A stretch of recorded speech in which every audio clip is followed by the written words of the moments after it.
वाह वाह एक पुरानी नज़म सही जो मुहब्बत दे लुटे होयां दी महफिल विच मैं अक्सर वहदा रहांदा हम जो सुन के इश्क दियां गाल्हीं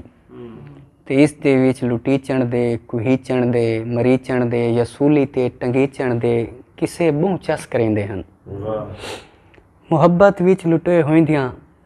खिंडे जुल्फां रते अखियां ते अखियां विचों नचदे गम ते ओ कुरलाट सारा दी ते सारी रात दा मातम ये मैन लगदा तमाशा है तमाशा आण देदा हम। उन्हां दियां महफिलां च बह के मैं चस आण चेंदा हम मगर मैनू खबर ना हा जो चस चेंदी हुई कई शय अजाबें वात आवे तां उंदा वल क्या हशर थींदे। उन्हां दियां सोहबतां च बह के थिए एहसास अजल भी जो सोहबत दा असर थींदे ते बहु गहरा असर थींदे जो अज मैं खुद तमाशा हाँ ते हुण कई लोग मैं वांगू तमाशा आण दे।